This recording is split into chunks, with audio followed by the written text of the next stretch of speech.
mean, that was an amazing day, Frankie, wasn't it, Ascot?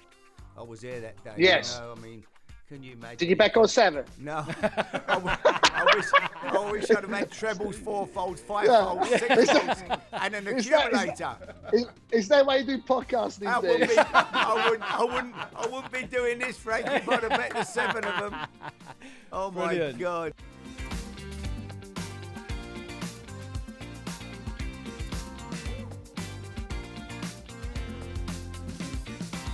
How did you get into horse racing yourself? Well, but look, I lived in the outskirts of Milan, so where it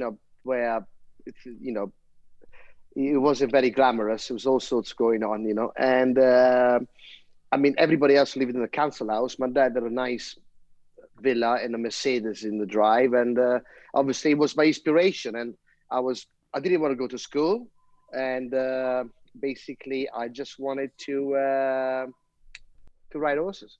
And I suppose as a little boy with your dad, Frankie, being such a great jockey, you spent an awful lot of time around the yards and watching him. And but look, basically, I can't remember when I rode up my first horse, but from day dot, I was put on a horse as a toddler, and then eventually I moved into ponies when I was 6, and then from ponies I moved on into the kind of show jumping as in the local menage, and then obviously going racing every weekend with my old man.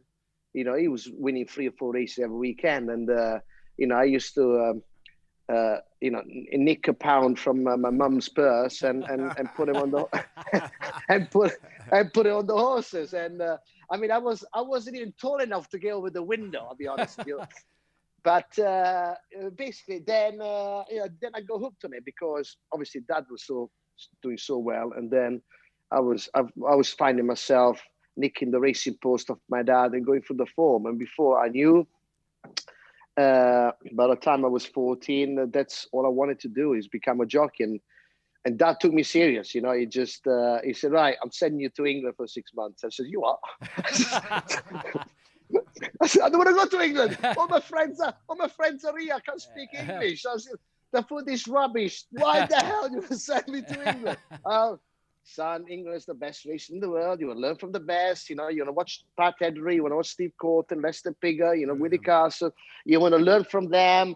And basically, and then he kicked me out of the house, and he put one of them silly signs on my neck, because I was under 16, so I had to travel with a sign around my neck saying, in case he gets lost. So I was put on a EasyJet flight to Luton, and well, that was it. The rest is history, really. And I must say, it was very hard. A language barrier, and obviously I was from Italy, so I was picked at, was a bit bullied. And so the first 3 months was difficult because the language, the food, everything. But then after 3 or 4 months, and I learned the phrase, what is this? And that's how basically I learned English, because I was pointing at things. What is this? What's this? And then I shared a room with a Cockney guy, and he used to teach me all this apple and pears and skyrocket.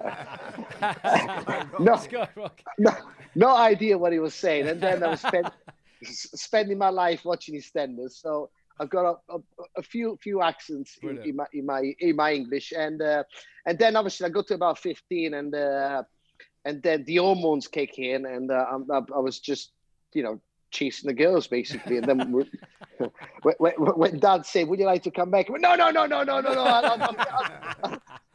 I think I'm all right, Dad. I want to ask you something that is a taboo to me. Is that true? You, in the old days, you managers and players, halfway, you would check the race result on a Saturday? Yeah, of course. Do you know what was amazing? We beat Man United. We drew in Man United. The year that Blackburn won the league. And Fergie came in my office after.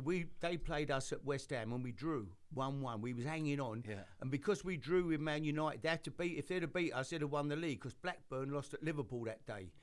And Fergie was in my office 10 minutes after it. I thought, I bet he's in a mess here, Fergie. He come in and wanted to know what won the 4:15 at Newmarket. It was like, never mind the Premiership. It won the 4:15. I mean, he loves it, doesn't he? Michael Owen's a big racing fan, and obviously he's got his stable and his yard, but he loves it, you know. Yeah. But what was your first ride, Frankie? Can you remember the first time? Who put you up, Luca? Was that for Kumani? So basically, look, I did 6 months in England, and then in Italy, you could ride it 15 and a half. So Dad flew me over for the weekend, had one ride, I finished last. And then the very next day, I had another ride, and I was in front. Myself and my dad were coupled, you know, so if you bet one or the other, you. So I'm in front, and I could hear my dad shouting at me, "Come on, push it, smack it, push it!" And I'm doing my very best, and I'm exhausted. And this guy on the inside just passed me, and then the last 100 yards, my dad shook his reins and goes and wins the race. So I come back in, and everybody's in hysterics, crying of laughter. I thought, Jesus, was I that bad? It didn't look that bad, you know. And I got that paranoid, and I walked in, and I'm looking at the replay. Basically, as my dad was shouting at me to push the horse, he was actually whacking the horse, my horse. He was whacking my horse behind to make. That's why everybody was laughing. So the steward there said, "Listen, I know he's your son, but you can't ride a horse for him." What age did you start the trademark jump, Frankie? What age did that start? Where did it come from? I did 4 winters in California, and one of my greatest heroes was a jockey called Angel Cordero. And every time he used to win the race, he used to jump off. And I was only a teenager, so I used to practice in the stables, and then forgot all about it. And then basically, when I won the British Cup on Barathea in '84, the trainer Kumani said, "Well, do the flying dismount," and I went, "What are you on about?"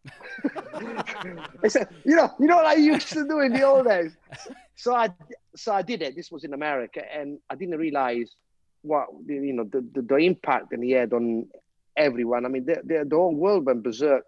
The stewards wanted to find me. The public said I was cruel on the horses. I mean, it was absolutely went beyond. But then, what was really bad at the beginning, actually, couple of years later, they were encouraging me to do it, you know, because Sky came along, and football, rugby, cricket, and all the other sports are, when they win, they all celebrate. And racing up to those days was kind of the sport of kings. Was very cold, with Lester Piggle's face, was very close club. So they were seeing to me, try to take it out there and have fun. So. Unfortunately, now that I'm nearly 50, I'm slave of my own thing, because when I don't do it, I get booed, and so the old knees and the ankles are not as flexible as they used to be. I mean, that was an amazing day, Frankie, wasn't it, Ascot?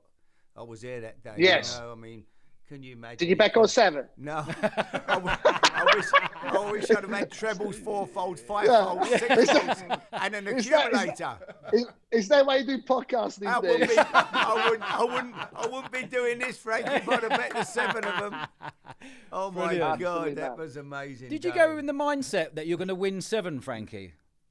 Now, I'll be honest here, look, like every Saturday, I opened the newspaper, and it was a big day. It was the Queen Elizabeth. And the Queen only gives the trophy twice in a year. It's the Gold Cup and obviously her race, the Queen Elizabeth. So it's a big deal.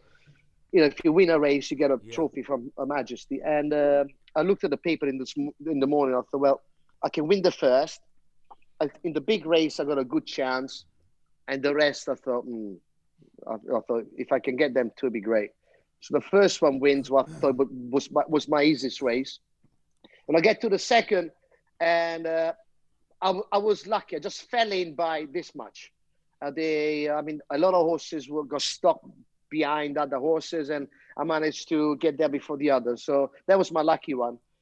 The race 3 was the Queen Elizabeth. I win, and you get the trophy for the Queen. So I'm absolutely flying, made up. What a great day. Won the first 3. And the 4th, Decorated Hero, I had an impossible draw. It was 30 of 30. on the wing of the field. And again, they went too fast up front, and everybody fell on my lap, and I won. And then I got to the fifth. I'll be honest with the fifth, I don't even remember I was there. I was flying. I didn't knew what was going on. So I win the fifth, and then I went back in, and all of a sudden the nerves kicked in, because obviously Sir Gordon Richard, Alex Frost, and Willie Carson won 6 in a row. So I thought, well, if I win this, I equal a amazing record, 350 years racing, and obviously I do win the 6, and then I was made up. I sprayed everybody with champagne. I was getting interviewed, and never in a million years I thought the 7 would win, because it was a 12-1 shot in the mornings. The horse was out of form. He didn't win a race for a year. And everybody was egging me on. Come on, you can win. I said, shut up, will you? Look at those. It was 12-1 this morning. Now he's favourite because I won 6 in a row. He's got no chance. And it was an uncomplicated ride. It was a front runner. So I managed to get him to the front, and we go down Stringley Bottoms a mile to go, and then we rise. It goes in the rising to the winning post, and we get the markers, the furlong marks. So 5. I thought, when I get to the 3, I'll kick 5, 4, and I got to the 3, and I kicked. I go around the turn, and they ring the bell, and all of a sudden I heard the crowd was going berserk. And when we passed the furlong marker, and bless him, Pajama Crest, he was on his knees. He was absolutely knackered, and now all I could hear is Pat coming, and I could hear his smacks. Tap, tap. Is he gonna get me, or will I get there first? And anyway, we got there first. Amazing. And I didn't realize what actually happened, because at the time people are going crazy, and 14 million pounds were lost on the day by bookmakers, and 40 million pounds were won by punters around the country. So even to a point, even the stock market moved. So it was an amazing fairy tale apart from the bookmakers, for everybody involved. I still get people coming up to me and thanking me for, paid their mortgages, their holidays, or, with 50p's and 20p's. I mean, absolutely incredible. Please tell me you celebrated massively that night. Champagne, partying. So anyway. He don't need to ride 7 winners to celebrate, Frankie. Listen. You like this. Anyway, I'm driving back. I'm exhausted. My wife says, right, we're going to go to my friend's 21st birthday party. I says, you what? I says, so I won 7 races. The last thing I want to do is to go to you never do nothing for me. La, la, la, la, la. So here we go. Here we go. So I get into the car. I drive to the party. Everybody's jumping up and down. I'm exhausted. And one drinks. Right, I'm going home. So she's upset. Right, I'm coming home with you. So we went home. Never spoke all the way home. We went to bed, and we fighting over the duvet. Never spoke to each other. I thought, that's a nice way to celebrate your 7 winners. So anyway, so I wake up in the morning, and I used to get my paper delivered on a Sunday. I don't know if you've seen Notting Hill, the moment when your man opens the door, and all the paparazzis are outside. So I'm in my underpants, my t-shirt. So grab the paper, shut the door. Time to ring my manager. Please come and sort this out. and the world went mad ever since. Obviously I got to do all the morning TVs, Parkinson's, and Question of Sport. I presented Top of the Pops. I did all sorts of crazy. Wow. Frankie, we've thoroughly enjoyed this, Frankie, buddy. Me too. Frankie, Pleasure. can't thank you enough, Frankie. You're a good man.